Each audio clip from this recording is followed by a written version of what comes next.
Excelentísimas e ilustrísimas autoridades, señoras y señores, como presidente de Nueva Economía Forum, tengo el placer de darles de nuevo la bienvenida al Forum Europa, la tribuna política y económica que organizamos con la colaboración de Asisa, BETE y Red Eléctrica de España. Hoy tenemos el honor de recibir por cuarta vez en este foro a don Álvaro Uribe, senador y expresidente de la República de Colombia.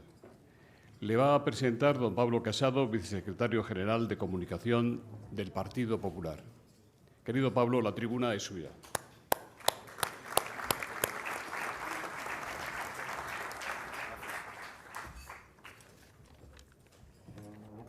Buenos días, embajadores, autoridades, compañeros de partido, senadores, sobre todo senadores, porque hoy en el Congreso estamos rivalizando con la sesión de control. Y, por supuesto, también, querido José Luis, presidente del Foro Nueva Economía y patrocinadores.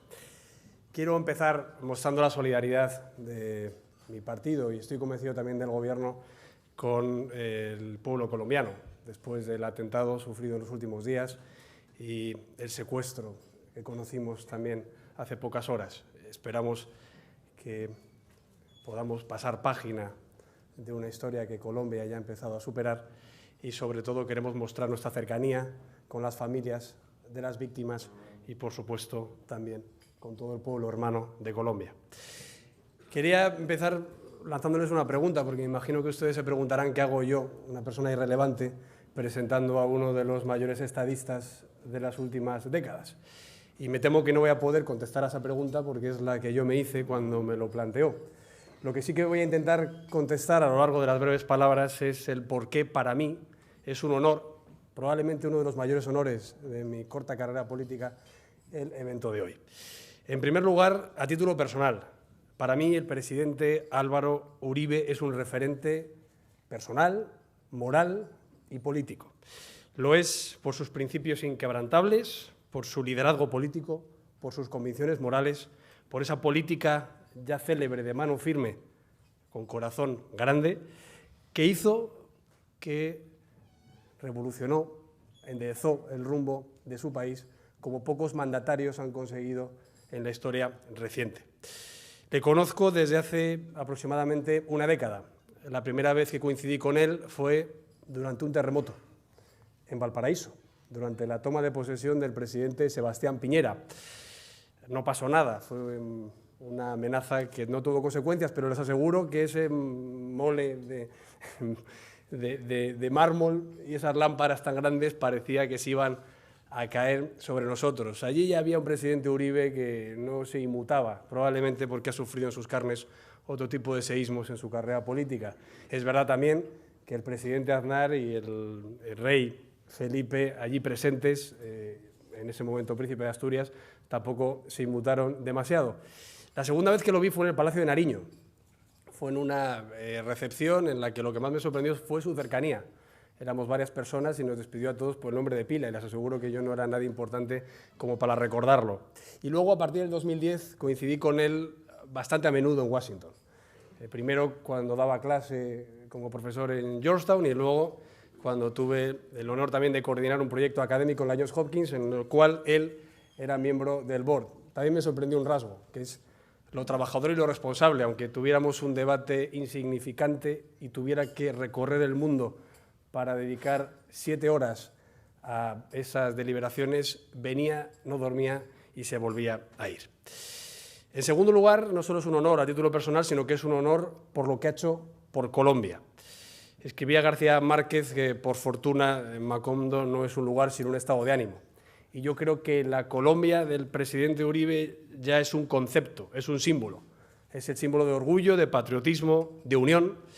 Y yo creo que es algo extraordinario que en un país un mandatario haya conseguido cosas tan pequeñas pero tan revolucionarias como permitir que alguien no se sienta inseguro en su propia vivienda o conseguir que alguien pueda ir por carretera a visitar a unos familiares sin ser secuestrado o asesinado. Esto no es casual. El presidente Uribe tiene una formación académica espléndida, tanto en Colombia como en los Estados Unidos, Fue alcalde de Medellín, fue gobernador de Antioquia, fue el primer presidente elegido en primera vuelta después de la reforma y fue el primer presidente en superar la barrera del 60% en su segundo mandato. Impulsó la política de seguridad democrática, sabiendo que solo con seguridad podría haber libertad, solo con libertad podría haber inversiones, solo con inversiones podría acabar con la pobreza y hacer cohesión social. Esa política de seguridad democrática tuvo unas dramáticas y felices consecuencias. Los secuestros bajaron a la cuarta parte, los asesinatos bajaron a la mitad, los atentados bajaron un 60% y los asaltos a poblaciones se redujeron por 6 durante su mandato. Mano firme, corazón grande, sin complejos, sin rodeos, afrontó las necesidades de un gran país. Esto le costó 4 atentados, alguno célebre por lo escandaloso, el burro bomba del que salvó su vida y, por cierto, siempre interesándose y entrando en la zona de peligro acordonada para interesarse por su equipo de seguridad y por los demás. Esto tuvo una consecuencia en la economía. El PIB durante su mandato creció un 6%, el desempleo bajó al 11% y las inversiones extranjeras subieron hasta la cifra de 10.000 millones de euros. Pero, en tercer lugar, también es un honor presentarle por lo que ha hecho por España. El presidente Álvaro Uribe es un gran amigo de nuestro país. No sucumbió a lo que el señor Buendía decía, eso de la fiebre de los imanes y los cálculos astronómicos, los sueños de la transmutación, que ya sufrió en plena ola del socialismo del siglo XXI en su querida tierra y en su querido continente. Todo lo contrario, evitó los estragos de ese populismo y además le hizo frente. Nunca toleró, además, las oleadas de nacionalismo antiespañol en su país. Siempre defendió la seguridad jurídica de las empresas españolas en Colombia. Con Aznar combatió las conexiones del terrorismo etarra con las FARC. Con Rajoy, ya desde otro momento, ha aplaudido, ha colaborado y ha agradecido la negociación dura pero exitosa del presidente de España para retirar la necesidad de visado Schengen para los ciudadanos colombianos. Favoreció el turismo, la inversión, la cooperación con nuestro país. Vio a España siempre no como un país en el que hay que buscar supuestos agravios históricos, sino con el que hay que construir juntos el futuro. Y, sobre todo, apostó por la Alianza Atlántica, apostó por la amistad con Estados Unidos y con España, mientras otros miraban a Cuba y a Venezuela y lo siguen haciendo. Y acabo ya. Por todo esto que he dicho, es un honor para mí presentar a Álvaro Uribe. Es verdad que hay un cuento muy bonito de Borges, Ulrica, que para él era muy importante, porque lo llevo incluso a la lápida de su tumba, que decía que ser colombiano es un acto de fe.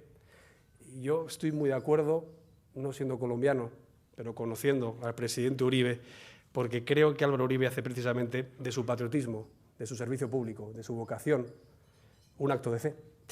Fe en sus principios, en sus valores de libertad y seguridad, fe en la justicia sin atajos ni rodeos, fe en su patria, a la que ha consagrado y sigue consagrando su vida, fe en Lina y en sus hijos, que pueden estar muy orgullosos de tener un padre y un esposo valiente, honesto, y que ya forma parte imprescindible de la historia contemporánea.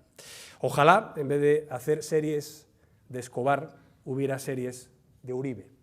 Estoy convencido que su vida es un ejemplo para todos que tiene que ser aún más conocida y estoy convencido que aún le quedan a esa serie los capítulos más importantes. Por eso agradezco a los organizadores que organice este tipo de encuentros para dar a conocer más la voz de Álvaro Uribe y le agradezco muchísimo a él que haya tenido la deferencia inmerecida de pedir que le presentara y, por supuesto, le agradezco mucho todo lo que he expuesto, su amistad con España, su servicio a Colombia y el referente moral, político y personal que es para todos nosotros. Querido presidente, tiene la palabra.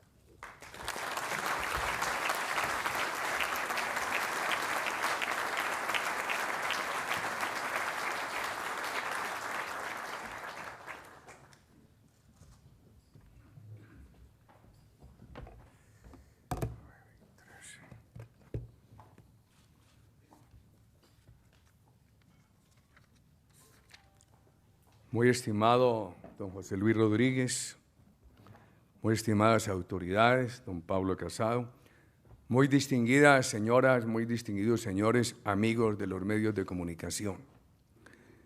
Me honra mucho volver a España y a este foro de Nueva Economía, que fue tan generoso durante los años en los cuales yo ejercí la presidencia de Colombia. quiero agradecer inmensamente esta invitación, que coincide con la invitación que me ha hecho la Universidad Católica de Valencia para participar mañana en esa histórica ciudad en la cátedra de Santo Tomás Moro. Pablo Casado, que es una figura bien promisoria de las juventudes democráticas de España, de nuestra Iberoamérica y del mundo, se ha excedido en su generosidad. En alguna investigación judicial me preguntaron a mí, ¿qué hacía usted en tal campaña? Lo que yo hago, yo soy un agitador político de la calle, de los valores democráticos. Eso me resume, don Pablo, usted se ha excedido y muchas gracias. Quiero, estimados periodistas, hacer la siguiente anotación. Yo estoy en la oposición en Colombia, por convicciones, por lo que veo en el país que lo considero inconveniente. Una cosa es la oposición al gobierno y otra cosa es mi afecto y mi valoración del pueblo colombiano. El pueblo colombiano es un gran pueblo. Colombia ha sido un país de instituciones, de democracia, de empresa privada, un país de emprendimiento. He dicho que el pueblo colombiano, su historia, sus expectativas, su vocación de emprendimiento merecen un mejor gobierno. Cuando yo formulo críticas al estado actual de Colombia, algunos dicen, bueno, eso hace daño a la inversión. Al contrario, cuando los países tienen alternativas que además luchan para que se reconstruya una gran confianza de inversión, eso tiene que darle confianza a los proyectos de inversión nacionales e internacionales. Yo he venido mirando a América Latina alrededor de lo que llamo los 5 principios tutelares de la democracia: la seguridad, la confianza de inversión, la política social, la institucionalidad con la independencia entre instituciones y el pluralismo participativo, que por ejemplo en Venezuela se han eliminado totalmente y estamos ante esa emergencia democrática. Quiero referirme a 3 de ellos en el caso colombiano actual: a la evolución de la seguridad, de la inversión y, por supuesto, al impacto en la política social y al tema de la negociación con el grupo terrorista FARC, el cartel de cocaína más grande del mundo.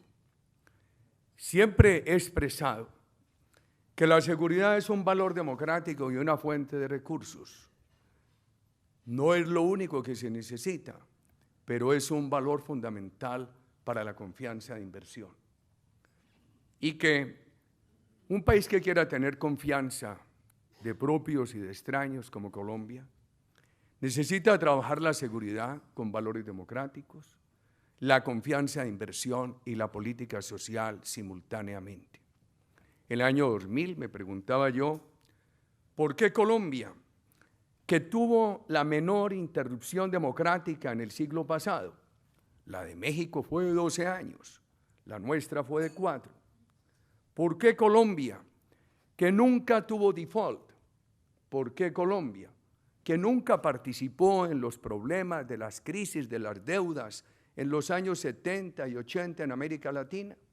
¿Por qué Colombia, que nunca puso en riesgo la empresa privada, era un país con una muy baja tasa de inversión privada? La respuesta fue la violencia, el narcotráfico, los grupos terroristas. Entonces nos propusimos el rescate de la seguridad de la mano de la política de promoción de inversiones y de la mano de la política social. Sin una política social se legitima una política de promoción de inversiones y sin una política continuada de apoyo a la inversión privada es insostenible la política social. Recuerdo en el año 2003, un 17 de diciembre, en una conversación con el presidente Chávez, él me preguntaba cómo evaluaba yo las políticas sociales suyas en Venezuela. Y le dije, presidente, son buenas, no las conozco en detalle, pero un país tan rico como Venezuela no puede tener pobreza. Y le agregué, si quieren mantener unas políticas sociales en expansión, denle un apoyo permanente a la empresa privada.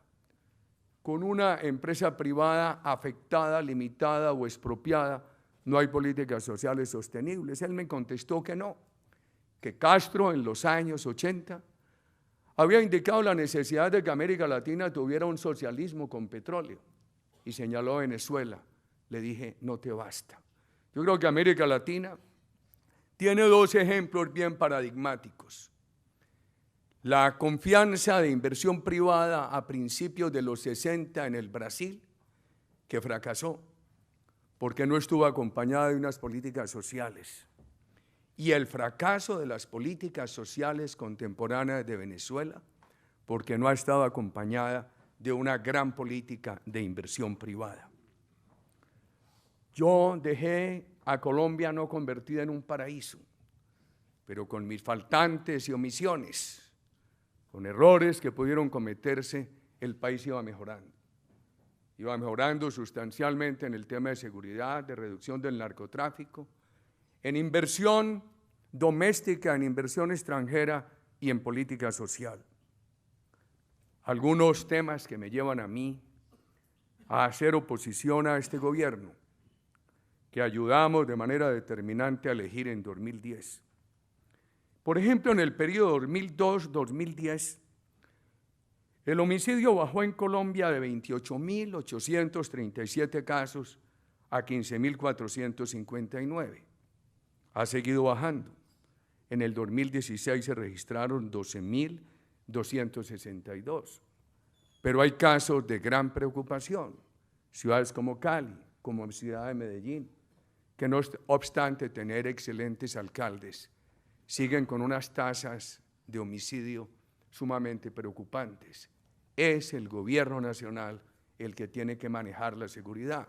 Y con una anotación, la permisividad con el narcotráfico, la permisividad con la extorsión, la permisividad con el control territorial que ejercen grupos criminales, ha llevado a que la ciudadanía no resista, no ofrezca resistencia, porque no hay ejercicio de autoridad del gobierno.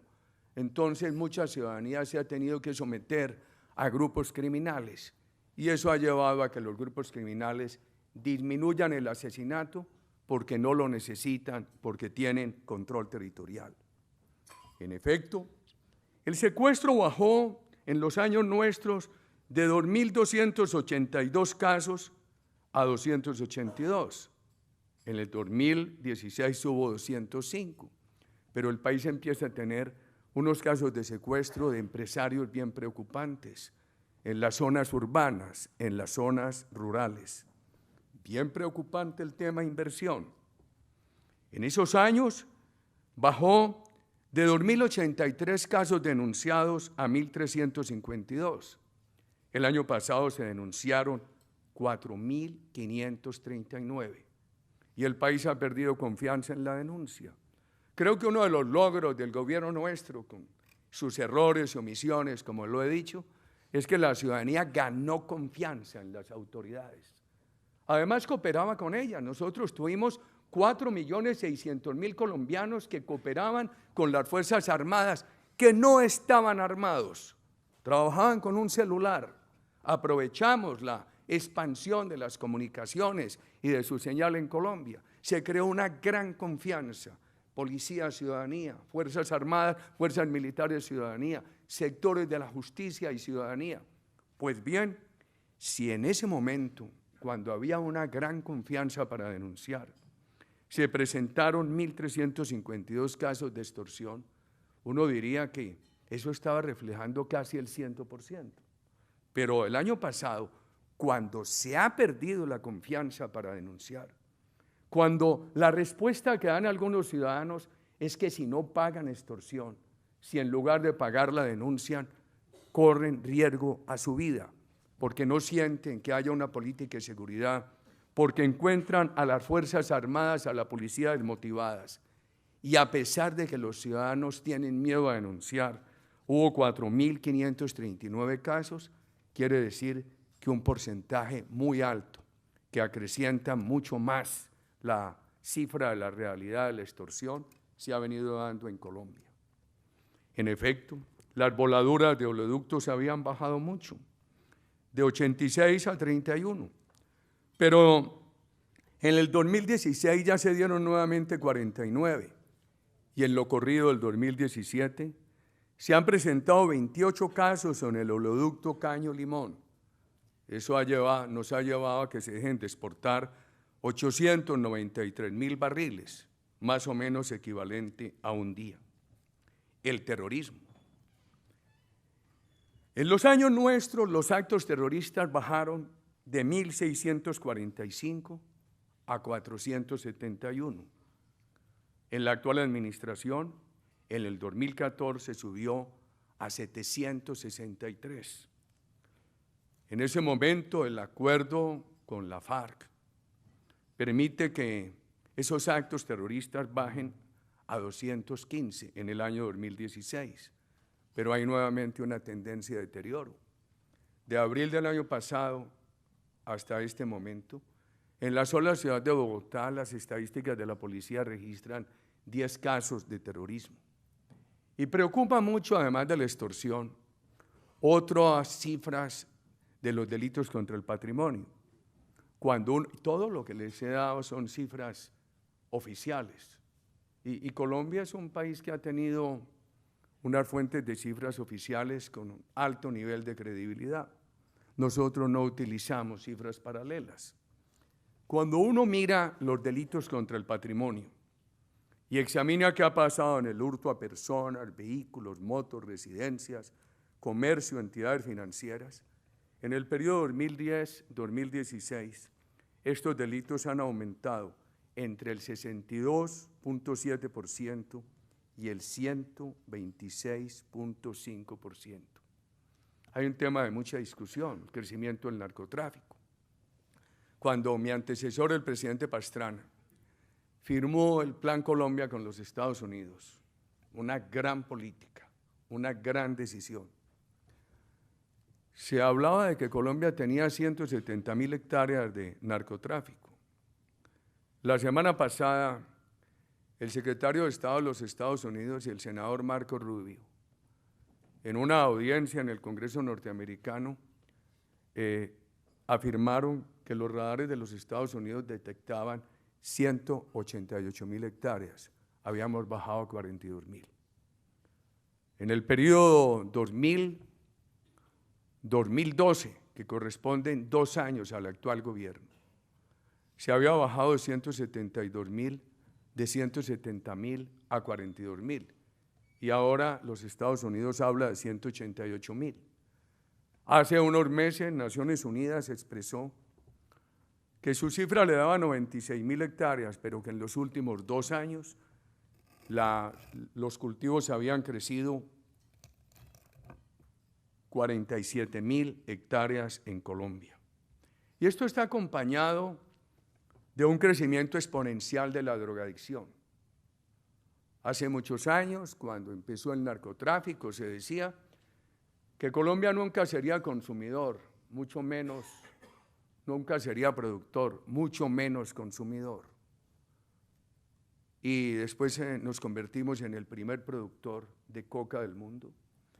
La FARC pasa de ser una guerrilla marxista-leninista, estimulada por Castro, por Unión Soviética a principios de los 60, y se convierte en el primer cartel de cocaína del mundo, y tenemos hoy un grave problema de drogadicción en todo el país. Si habíamos logrado esa gran reducción de la droga hasta el año 2012 y ya no tenía incidencia relevante en el PIB, ¿qué explica este crecimiento? Tiene una explicación: el acuerdo del gobierno con el grupo terrorista FARC. Y es una de las razones que nos ha llevado a muchos a estar en la oposición. Por ejemplo, en ese acuerdo, desde el año 2012, no obstante que fue firmado el año pasado, desde el año 2012 se conoció que el gobierno aceptaba que en el caso de la FARC, el narcotráfico, como la extorsión, el secuestro, el atraco a bancos, etcétera, se considerarían delitos conexos con la rebelión, delitos conexos con el delito político. Por ende, sus responsables no irían a la cárcel, no podrán ser extraditados, gozarán de todas las prerrogativas de elegibilidad política. Y además el gobierno se comprometió a cesar las fumigaciones aéreas y en cuanto a la erradicación manual, aceptó que solo podría ser voluntaria, no obligatoria. Y se fueron desmontando programas tan importantes como el programa Familias Guardabosques. Colombia, que es un país de 1.142.000 kilómetros cuadrados, tiene 600.000 kilómetros de selva. Si ustedes me preguntaran cuál debería ser la principal contribución de Colombia en la política contra el calentamiento global, les diría preservar esa selva, que ha tenido en el narcotráfico el mayor enemigo. En el gobierno nuestro, y nos ayudó mucho España, nos ayudó la Unión Europea, don Pablo, España no tiene solamente un significado histórico de socio en la integración iberoamericana, es el gran enlace nuestro con la Unión Europea, fundamental, por ejemplo, para los acuerdos que se firmaron, como el Acuerdo de Libre Comercio, el Acuerdo del Diálogo Político, el Acuerdo en materia de derechos humanos. Pues bien, teníamos 100.000 familias rurales que previamente habían estado en el narcotráfico, se retiraron del narcotráfico, se comprometieron a mantener las áreas libres de droga, a vigilar la recuperación del bosque y eran remuneradas por el gobierno, programa que se desmontó. El gobierno nuestro extraditó cerca de 1.200 narcotraficantes, 14 de los grupos paramilitares, algunos de la FARC. Hoy, estos narcotraficantes de la FARC no van a la cárcel en Colombia y el gobierno se niega a extraditarlos. ¿Qué ha pasado? El país tiene hoy, dicho por la Fiscalía de Colombia, aproximadamente 3.500 organizaciones criminales. Todo delito en áreas de FARC se habla de disidentes FARC. Ya hay una gran discusión, porque el gobierno con sus cifras minimizaba los grupos disidentes de FARC. Y ayer aparecía en un noticiero de televisión una información de mucha mayor cantidad de grupos disidentes de FARC. La otra guerrilla, el ELN, que ha hecho varios atentados en Bogotá. No estoy hablando del doloroso último atentado al que se refirió don Pablo, porque todavía las autoridades no han expresado qué organización es la responsable de ese atentado, pero el ELN es responsable de muchos. Esa guerrilla estaba prácticamente desaparecida, ha tomado una gran fuerza. Sigue delinquiendo en Colombia. Muchos de FARC simplemente han cambiado de brazalete. Hoy tienen los brazaletes del ELN. Y el mal ejemplo cunde. A FARC se le permitió que siguiera asesinando mientras avanzaban en las conversaciones. El ELN tiene instalada con el gobierno una mesa de diálogo en Quito y sigue asesinando, secuestrando, extorsionando en Colombia. En el área donde han secuestrado a los 2 periodistas holandeses hace unas pocas horas, operan el ELN, opera la FARC, operan otras bandas criminales, es un área fronteriza con Venezuela, porque la dictadura de Venezuela tiene los siguientes grupos armados para escalar su represión: la Guardia Nacional de Venezuela, el Ejército de Venezuela, los colectivos privados que ha armado el gobierno y que están asesinando al pueblo de Venezuela, y las 2 guerrillas colombianas, el ELN y la FARC. Esa zona donde han secuestrado a los 2 periodistas holandeses es una zona contigua, es una zona en la frontera con Venezuela, que desde que llegó Chávez han convertido a Venezuela en un santuario de terroristas. Por supuesto, nosotros tenemos otro motivo de mucha preocupación: el deterioro económico. La economía puede tener momentos de dificultades, fases negativas de la economía. A nosotros lo que nos preocupa es que una fase negativa esté acompañada o soportada en un deterioro de la confianza de inversión. Si no hay deterioro de la confianza de inversión, se supera. Así superamos la crisis de 2008-2009, donde no solamente sufrimos la crisis de la economía internacional, sino el cierre del mercado por parte de Chávez a los productos colombianos y la implosión de las pirámides financieras del narcotráfico en Colombia, que intervino nuestro gobierno, pero había una gran confianza de inversión. Ahora se ha deteriorado esa confianza de inversión. Vamos a mirar unos temas de crecimiento, de formación bruta de capital, de plataforma competitiva y del sector financiero y de petróleo. Por ejemplo, en el año 2012 el crecimiento de la economía fue del 0,8, pero en el 2007, cuando ya llevábamos 5 años de esas políticas, ese crecimiento estuvo en el 8. Cuando viene esa crisis de la economía internacional, acompañada de las 2 crisis particulares de Colombia que les he referido, Brasil, Chile y México tuvieron crecimientos negativos muy altos. Colombia logró un crecimiento positivo del 1.9 y el siguiente año ya estaba en el 3.6 y el siguiente en el 6.4. Y eso se ha venido deteriorando, porque ya el año pasado fue del 2.7, este año en el primer trimestre del 1.1. Pero esto no es, como lo ha dicho el gobierno, un tema de petróleo. Colombia nunca fue un país petrodependiente. Aquí empieza a haber un tema de desconfianza de inversión.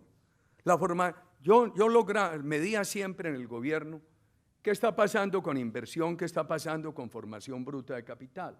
Y miraba más la formación bruta de capital, porque puede haber un flujo de inversión extranjera que simplemente sea compra de activos en Colombia y que no necesariamente se traduzca en expansión de la capacidad productiva.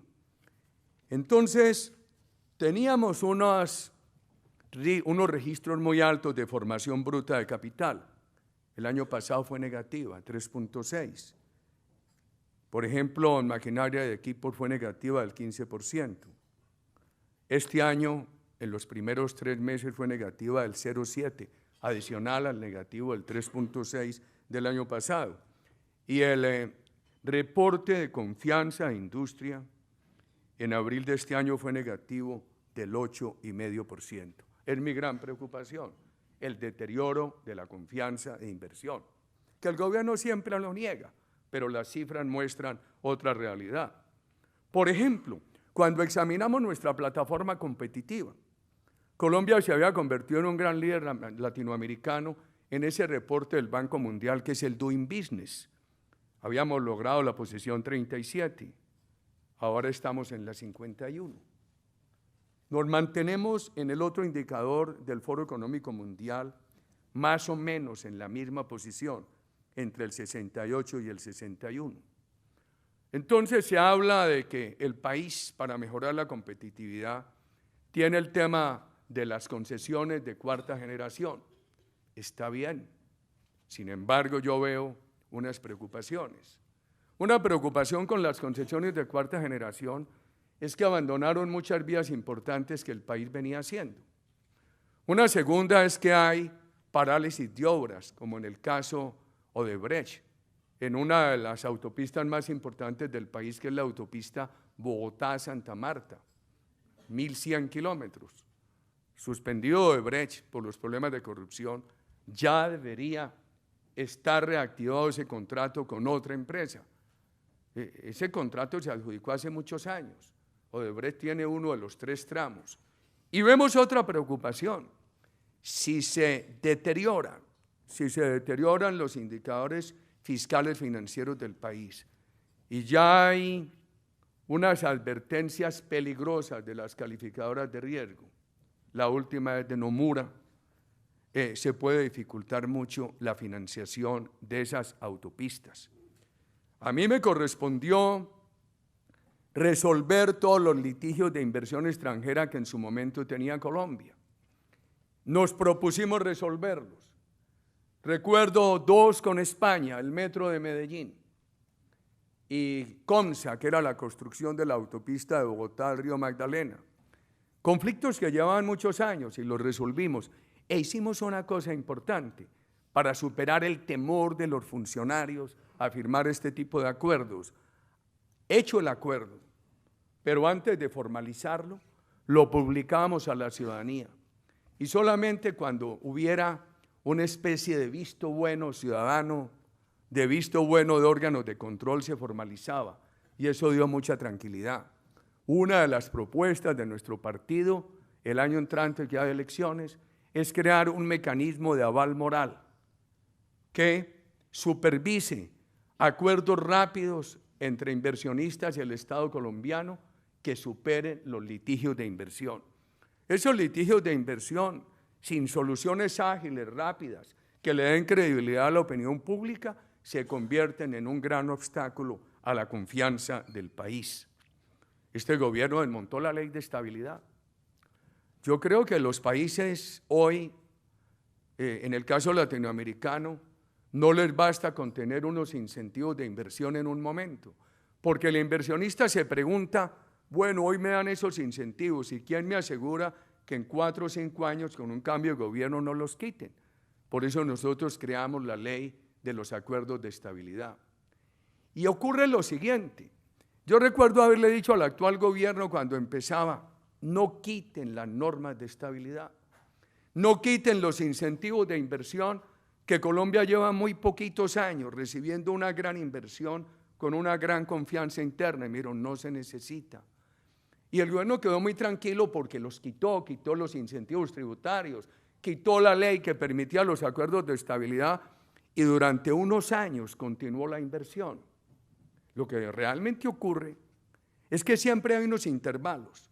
Por ejemplo, el día que se toman unas decisiones de fomento de la inversión, al otro día no aparecen esas inversiones. Las empresas tienen que estudiar esas normas, mirar los proyectos, estudiar la factibilidad, financiarlos. Y cuando se toman decisiones contrarias, como las que ha tomado Colombia en los últimos años, que derogan los incentivos de inversión, tampoco aparece una inversión negativa de inmediato, porque vienen en camino una serie de proyectos de inversión que finalmente siguen su curso, pero el desmonte de los incentivos de inversión y de las normas de estabilidad que empezaron con la llegada de este gobierno ya se expresan en la disminución de inversión y en ese indicador negativo de la formación bruta de capital. Impuestos. El Business Insider del Reino Unido dice que la economía colombiana es la 4ª en el mundo con mayores impuestos. El gobierno ha dicho que dejen la ley una senda para disminuir impuestos en los años que vienen. En opinión nuestra, si no hay una reducción del 2.6 del PIB en materia de gasto público, no es posible una reducción de impuestos. Una de las propuestas de nuestro partido es que Colombia tiene que reducir sustancialmente los impuestos, crear mecanismos de estabilidad en las normas, y eso va a obligar a una gran reducción del gasto público. El tema del endeudamiento del sector público. El endeudamiento del sector público en nuestros años bajó del 55.7 del PIB al 43.1, está en el 54.8. Y entonces cuando uno lo mira con países desarrollados que han tenido endeudamientos del 120 del PIB, dice, bueno, no obstante que haya pasado del 43.1 al 55% es bajo, lo que pasa es que en la caja tiene un gran peso, o sea que hay que medirlo es por el peso en la caja. El sistema bancario colombiano, desde la reforma del presidente Pastrana y las reformas que introdujo nuestro gobierno, es un sistema con bastante estabilidad, con bastante solidez, pero no se puede dejar de mirar el deterioro que se ha venido presentando poco a poco de la calidad de la cartera. Colombia, que no ha sido un país dependiente en petróleo, en el año 2002 tenía 1.632 millones en reservas. Lo dejamos en 2.058. El año pasado terminó en 1.665. No obstante que la producción en nuestro gobierno pasó De 570.000 barriles al día a 786.000, logramos aumentar las reservas registradas. Y este gobierno subió la producción a 1.060.000 barriles al día, pero ha bajado sustancialmente las reservas. Se dice que por el precio, no es por el precio. Argentina, Brasil han mantenido un gran ritmo de exploración. La caída de la exploración en Colombia se da por desconfianza, por los temas de falta de liderazgo en el manejo de las comunidades, por la derogatoria de los incentivos de inversión, etcétera, y se da antes de que empiece la caída de los precios. Nosotros habíamos pasado de la exploración de 10 pozos por año a 112. En los últimos 3 años Colombia tuvo 25 en el 2015, 25 en el 2016 y este año lleva 25. Habíamos pasado de 2.068 kilómetros de sísmica en la parte territorial de Colombia a 25.000. El año pasado hubo 39.000, pero solamente el 5% fue en la Colombia territorial. Lo otro fue en el mar y hemos dejado por fuera unas cuencas de la mayor importancia porque están controladas por el narcotráfico y el terrorismo, como son las cuencas del río Putumayo y el río Caguán. Y todo esto va incidiendo en el deterioro del empleo y en la parálisis de la reducción de la pobreza. Colombia había reducido la pobreza del 50 al 37. En este gobierno venía reduciéndose al 26. Ya el año entrante, el año pasado, estuvo en el 28. No quiero referirme al tema de independencia de instituciones que ha sido seriamente afectado. El gobierno, por ejemplo, bastante descompuesto por el tema de que la Corte Constitucional le devolvió al Congreso la facultad de poder discutir y presentar proposiciones a las leyes que incorporan los acuerdos con FARC. Ha nombrado una nueva magistrada en la Corte Constitucional para tener mayorías y ahora ha propuesto que se anule esa sentencia. Hay una serie de beneficios a la FARC bien preocupantes. Eso crea un mal precedente. La impunidad total, que es la partera de nuevas violencias, la elegibilidad de personas condenadas por terrorismo sin que hayan cumplido penas adecuadas. España tiene una de las pocas legislaciones que permite que los terroristas condenados puedan ser elegidos, pero ustedes han conocido el tema de Arnaldo Otegi, que no obstante que salió de la cárcel todavía tiene una sanción que le impide elegibilidad. En Colombia estos terroristas no tienen sanción de elegibilidad y tampoco van a la cárcel. Esto, además de todos los beneficios que le dan en dinero al grupo terrorista FARC y le permiten utilizar su dinero ilícito para su acción política. Queridos amigos, un decreto ley reciente así lo estipula. Entonces, además de los beneficios con recursos oficiales, le permiten a ese grupo que tiene una gran riqueza ilícita gastar parte de esa riqueza en el tema del ejercicio político. Y ese grupo nuevamente se declara marxista-leninista y quiere implantar en Colombia la tragedia de Venezuela. Yo digo, ¿cuál es la diferencia entre lo que ha hecho FARC en Colombia, lo que hacen en Venezuela y el nazismo? En Europa no van a permitir partidos nazistas.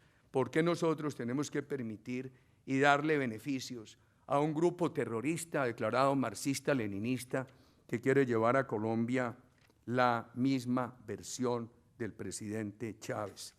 Bueno, voy a suspender aquí. Hay otras preocupaciones muy grandes con el tema de FARC. No quiero dejar de mencionar esta, cómo se limita la gobernabilidad. Las próximas 3 administraciones presidenciales, si eso no se reforma, ese acuerdo con FARC, todo lo que produzcan en materia de decreto, legislación, etcétera, tendrá que acatar esos acuerdos que los subieron al nivel de la Constitución y que van a ser un gran obstáculo para la reducción del gasto público y para la creación de normas que le den nuevamente toda la confianza a la inversión. Entonces, a mí se me pregunta mucho, si ustedes ganan el año entrante, ¿se eliminarán los acuerdos? No, ¿Se modificarán? Sí. Y esta es una de las razones, esta que les acabo de dar, por lo cual es necesario modificar estos acuerdos, distinguidos amigos. No sé, don Pablo, algunos temas que quieran mencionar, preguntar, etcétera.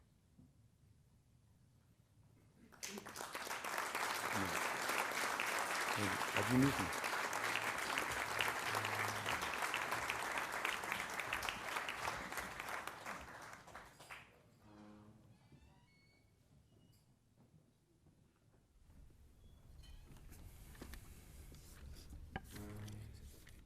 Muchas gracias. Ya ve, señor presidente, cómo tengo la mesa. Le agradecería que en las respuestas fuera lo más breve posible. Ya sé que usted es de verbo fácil, florido y muy agradable. Diego Toledo dice, usted ha recibido muchas críticas por sus declaraciones tras el atentado terrorista de hace unos días en el centro comercial andino de Bogotá. Le acusan de querer sacar partido de la tragedia y de polarizar aún más al país. Algún columnista ha llegado a decir que la actitud de usted en relación con este suceso no es amor por Colombia, sino odio por Colombia. ¿Quiere decirnos algo sobre esto? ¿Quiénes cree usted que fueron los autores del atentado una vez que las FARC y el ELN hayan acusado del hecho violento a los enemigos de la pacificación? Muy breve, como usted lo ha pedido.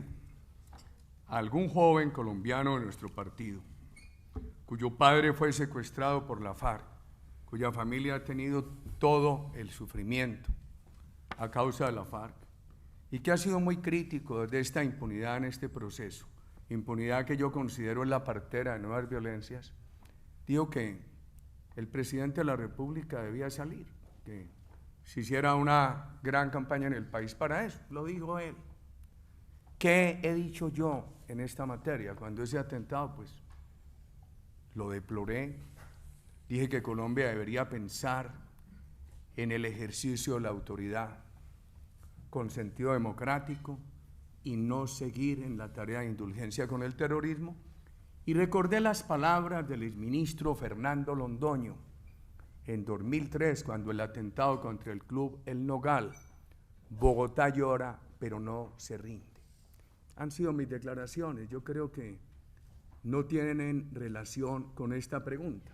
Y además lo que dije a lo largo de la exposición sobre el atentado terrorista, que todavía no hay un informe oficial de autores, me releva de profundizar en esta respuesta.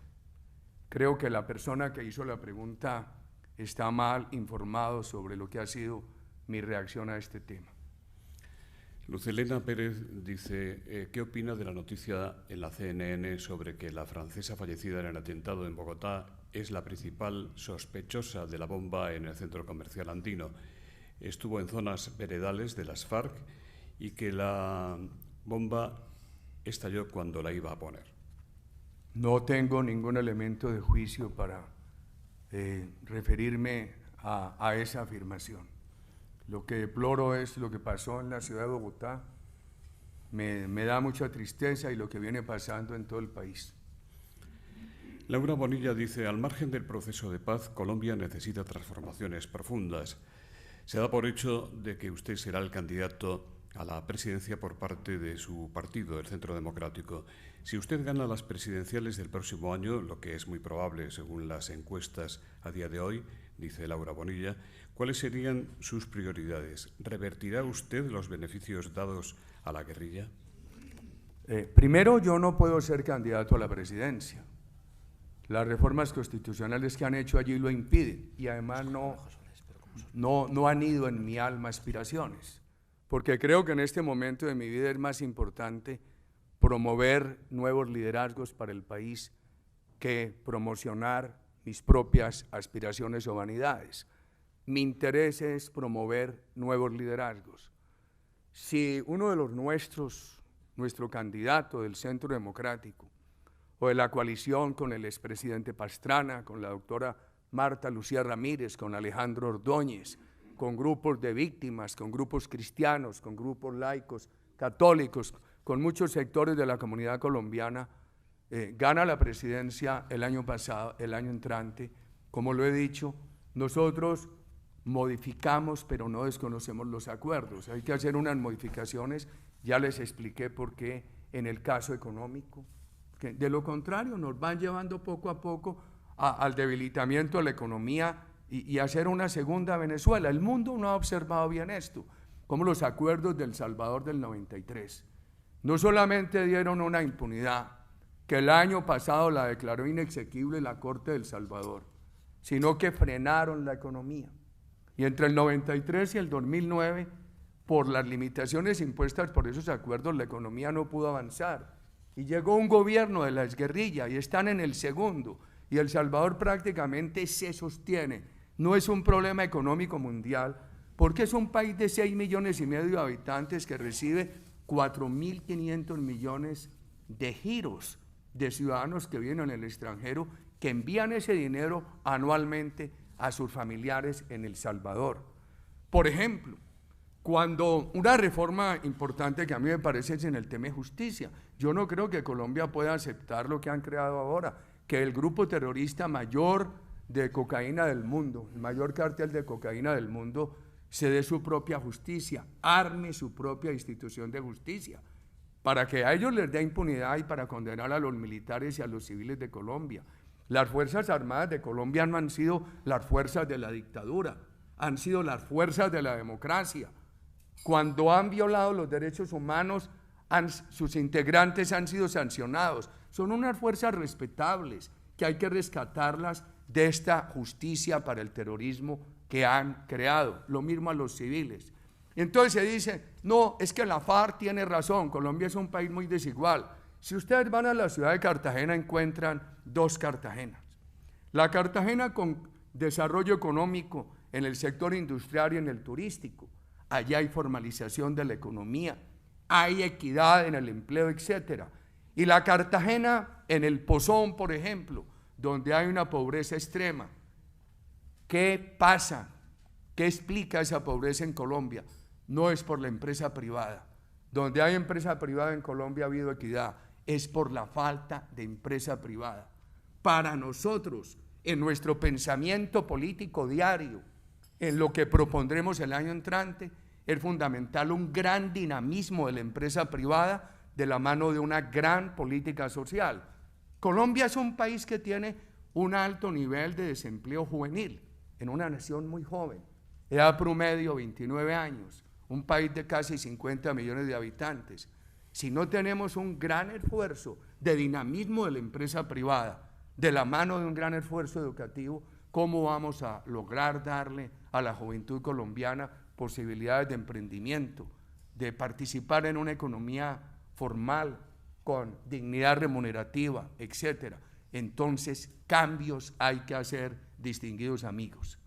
Verónica Figueroa, de V Radio Colombia, dice: va a renovar sus listas en el Senado y en la Cámara de Representantes, o seguirá con quienes le han acompañado hasta ahora. ¿Cuál será la hora cero en la elección del candidato presidencial del uribismo? ¿Cuándo van a elegir ustedes al a Verónica y a todos los periodistas quiero decirles esto. Yo establezco una gran diferencia entre el pueblo colombiano y el actual gobierno.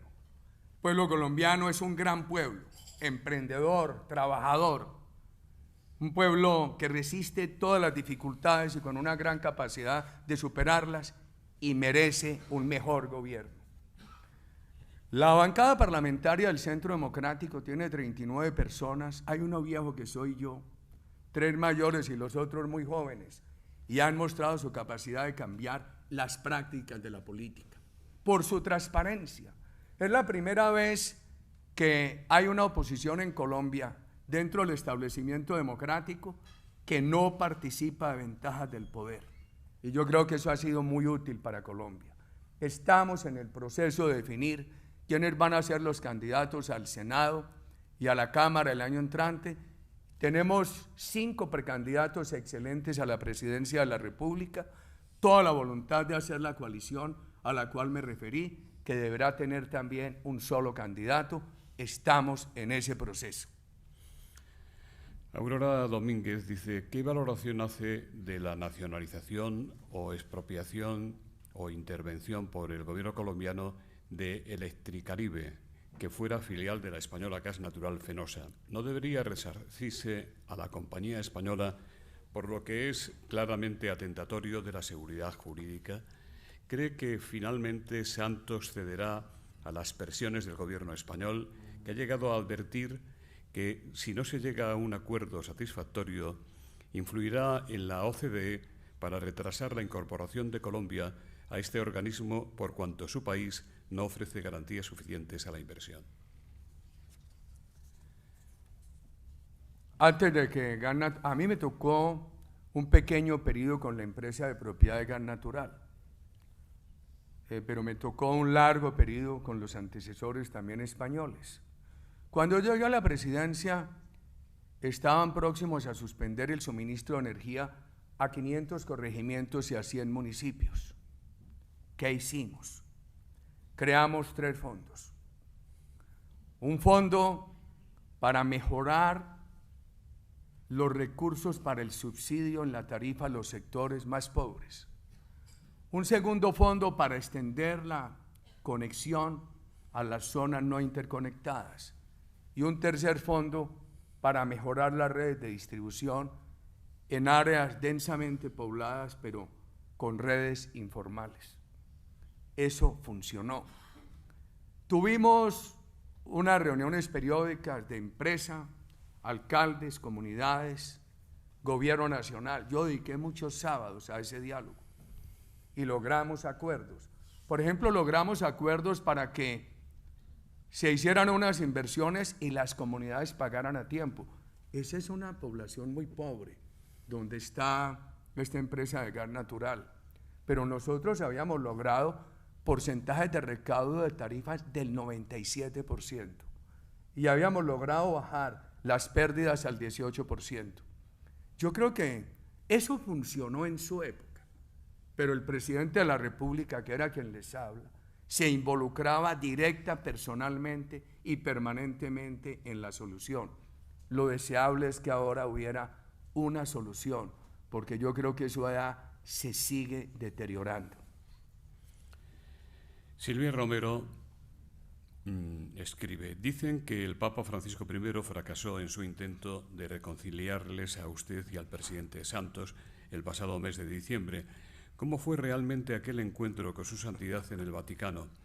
¿Por qué el entorno de don Juan Manuel Santos dijo entonces que habría sido una encerrona, entre comillas, para la que usted se había servido del Procurador General Carrillo y de don César Alierta, este último muy cercano al Papa Francisco I y que preside una fundación papal?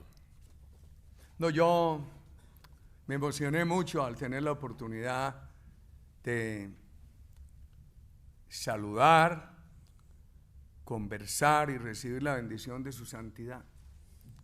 Y me tocaba hacer lo que hice.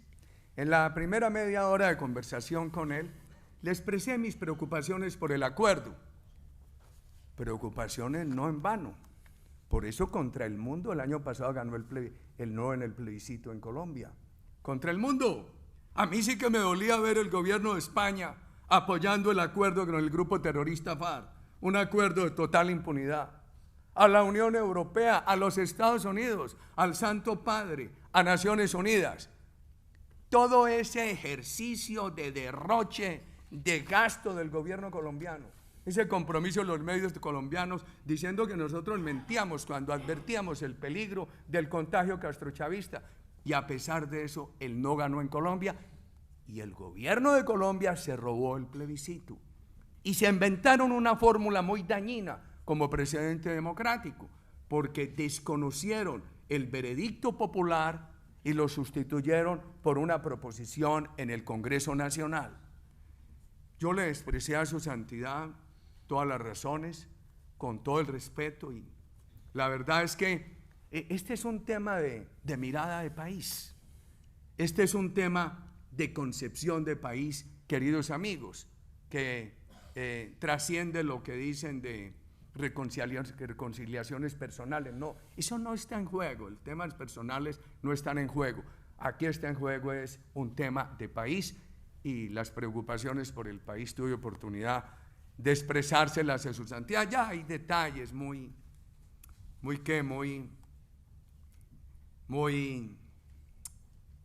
coloquiales, emotivos, etcétera, de esa experiencia que para mí fue muy grata.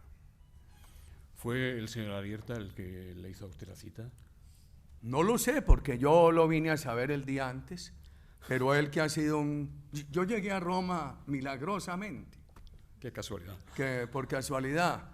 Y César muy amablemente dijo que como estábamos sobre el tiempo, me ayudaba para que me recogiera un avión en Bogotá. Le dije, no, yo trato de irme. Mira a ver qué dificultades hay en el tramo Madrid-Roma. Pero no fue necesario. Pero él, que ha sido un buen amigo de Colombia, tuvo la mejor intención para que ese encuentro se diera. Los orígenes no lo sé, yo supe horas antes por una conversación accidental con el nuncio en Colombia. Me dijo, y usted no está en Roma, si la reunión es mañana.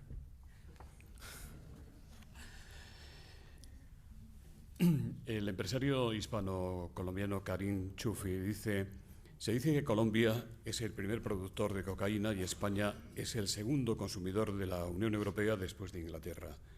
¿Qué le diría a España para ayudar a erradicar el consumo? ¿Usted cree, esta pregunta la hace Antonio Fernández, ¿usted cree que si Colombia no está en quiebra es por el empuje de la actividad del narcotráfico? Y si es así, ¿cómo Colombia va a dejar de tener esa explotación? Colombia, yo le pregunté a uno de los economistas más importantes de Colombia, de un gran prestigio internacional, profesor que ha sido en la Universidad de Harvard. Le pregunté en el 2000, ¿qué peso puede tener el narcotráfico en la economía colombiana? Y me dijo el 5% del PIB. Le pregunté en el 2010 y me dijo ya es irrelevante. Y recientemente ha aparecido que está teniendo un peso del 3,5% en el PIB. O sea que es bastante preocupante. Y la historia de Colombia es que a medida que crece el narcotráfico, se desvanecen totalmente las posibilidades de los sectores reales. Crece el narcotráfico, se afecta a la industria, crece el narcotráfico, se afecta a la agricultura, los servicios, la tecnología, etc. El tema, la Constitución colombiana en una cláusula del año 2009 dice, Colombia no penaliza el consumo, pero tampoco ha habido una política agresiva de rehabilitación.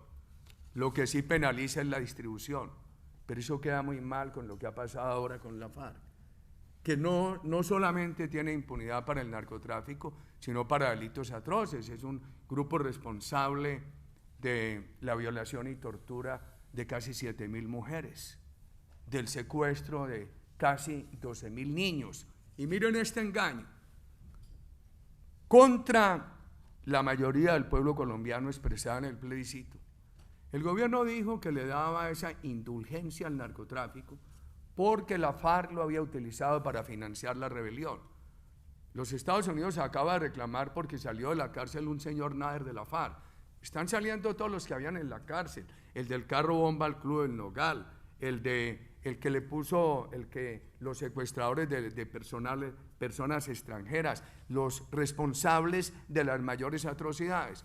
Y ahora ha salido uno de la cárcel que cobró $4 millones como rescate por un secuestro de extranjeros en nombre de la FARC y se apropió personalmente de ese dinero. Lo mismo el narcotráfico.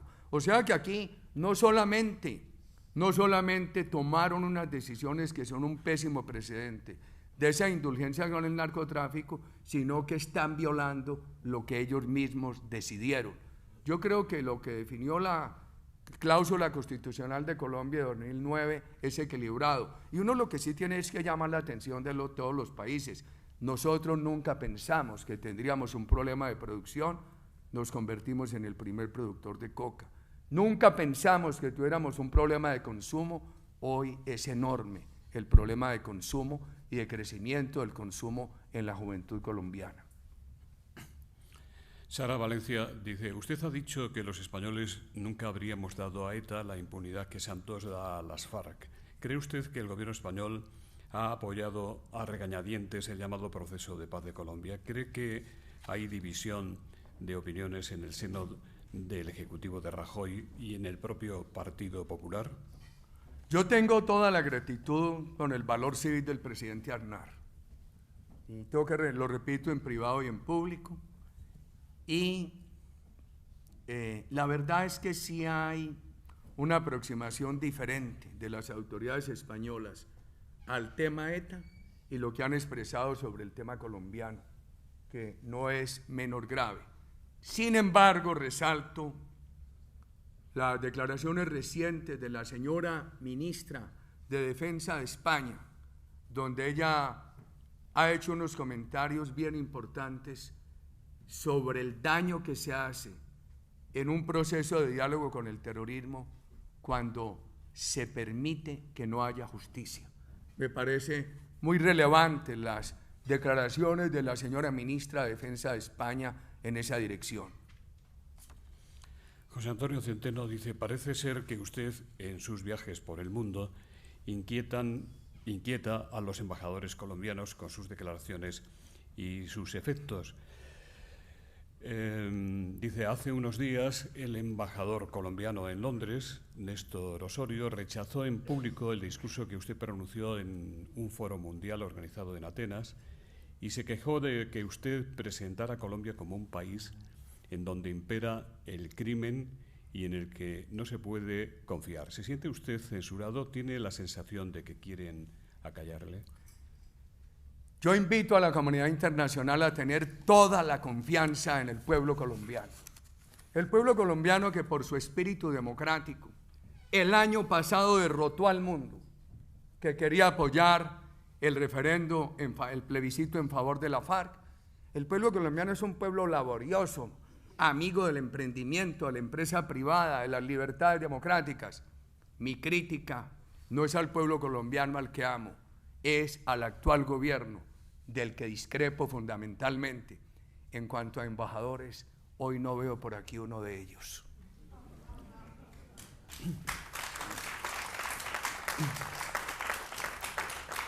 El embajador de Colombia en España, al que yo creo que se refiere, nos llamó para decirnos y excusarnos que enviaría diplomáticos, pero que él tenía que ausentarse para acompañar al presidente Santos en una reunión en París. La embajada de Holanda, desde ella, dice: hay un nuevo secuestro de 2 periodistas holandeses por el Ejército de Liberación Nacional. ¿Qué le parece y qué hay que hacer?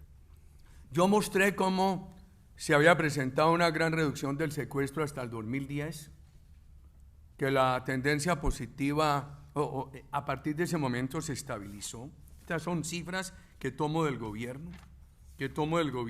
Aquí están. En el 2010 hubo 282 casos, el año pasado hubo 205, pero empieza a presentarse un tema de secuestro preocupante en muchas regiones. No solamente el de los 2 holandeses, industriales en sitios urbanos, agricultores en zonas rurales, y el problema es que personas que no alcanzan a pagar la extorsión son amenazadas con el secuestro. Y hay muchos casos de lo que se llama allí secuestro express. La semana pasada conocido de personas cercanas. Los secuestraban, les pedían porque no habían pagado una extorsión y alguien de la familia tenía que llevar el dinero en unas horas y los liberaban. Entonces reconozco una cosa, cómo venía el comportamiento hasta el 2016, pero expreso una preocupación porque el secuestro está reapareciendo fuertemente en la sociedad colombiana. Todavía no se refleja dramáticamente en las cifras, pero cada caso es motivo de honda preocupación. Carlos López Combarros dice: ¿pudieron terminar ustedes con la guerrilla hace muchos años, como hicieron otros países de la región, y evitar que la guerrilla se convierta en narcoguerrilla? ¿Es más fuerte la guerrilla que el ejército colombiano hoy día también? A ver, primero, no es posible comparar el caso colombiano con otros casos de América Latina, porque en otras partes de América Latina hubo insurgencias civiles en armas contra dictaduras. Colombia ha tenido un Estado de Derecho, un Estado de libertades, de instituciones, un Estado democrático respetable. Y ha sido desafiado por el narcoterrorismo.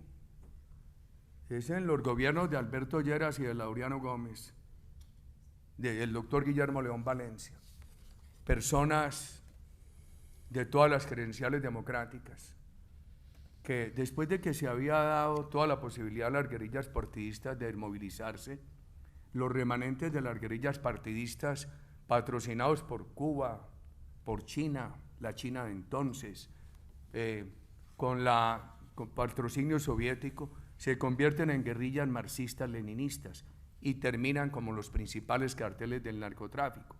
Y aparecen los grupos paramilitares que toman también el narcotráfico finalmente como su principal fuente de financiación. Colombia no ha tenido una insurgencia civil contra una dictadura. Colombia ha tenido unos grupos narcoterroristas desafiando una democracia.